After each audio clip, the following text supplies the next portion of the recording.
Hello, this is Daniel Macias, and this is my student art critic video analysis. The first image I chose was in the Getty Museum, and it's called Nuestra Señora de las Iguanas, Juquitán, Oaxaca, and it was taken in 1979. The photograph was taken by a Mexican photographer called Graciela Iturbide. This image was a gelatin silver print.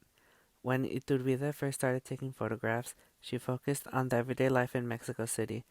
Then her mentor she met was called Alvarez Bravo, and she met him at the Center for Film Studies in the University of Mexico, where there she studied photography. And like Alvarez Bravo, her mentor, she became more interested in the culture outside of the capital city of Mexico. She was encouraged to visit communities outside of Mexico City's capital and was really interested in the roles of women. And from there, she began photographing Zapotec Indians of Juchitán. In this tribe, women were placed in places of power and gender, and the roles were subverted. Iturbide used her photography to understand the entire country of Mexico. I chose this image because it looks like the woman in the photograph is like a queen and is looking at all of the people that she is reigning over. I also like how it is in a black and white. I really like the black and white pictures because sometimes the color distracts from the pictures, but with no color, it can change the whole picture or can be able to focus on the picture better. The woman in the picture looks like she is the woman in charge of the whole entire tribe that she is a part of. The color really makes her look even more regal than she already looks. The headpiece that she is wearing creates more dimension due to the fact that the shapes that the headpiece creates. The headpiece is also in the shape of like a star, which makes the image more dynamic. The light is on the face with kind of harsh shadows that is created around the headpiece. Her expression gives like she's looking at the people who she is governing, and it's like if she's saying, I can do this. The woman looks very confident, and the color of the photograph especially really sells that emotion very well. The floral pattern sort of looks like her headpiece and the shirt are being the same, and the shirt being black really accentuates the flowers on the shirt. The background being blurred really focuses on the subject and takes away anything else that could possibly take away from the picture. Also, by having the background have not a lot of things, also creates more focus on the subject instead of background stealing the focus of the subject. On to the second image, which is called Chaturgupta Temple Khajuraho. This image was taken in 1882 by a photographer called Laladin Dayal. This picture was also at the Getty Museum. The picture was an album in silver print. Laladin Dayal was an Indian photographer in the late 19th century.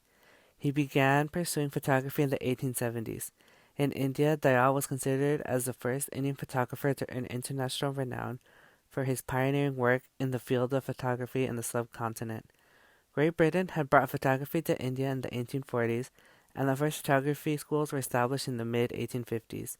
When Great Britain had brought photography to India, the majority of the people who attended the photography schools were Indian people who were vastly wealthy of British people who lived or moved to India. Dayal was neither of those things. He actually came from a family that were jewelers and were considered as the lower subordinate class. When he was employed by the 6th Nizam of Hyderabad, Nizam dubbed Dayal as a bold warrior of photography. I chose this image because I like how the image is not fully in color, but in a sepia-looking tone.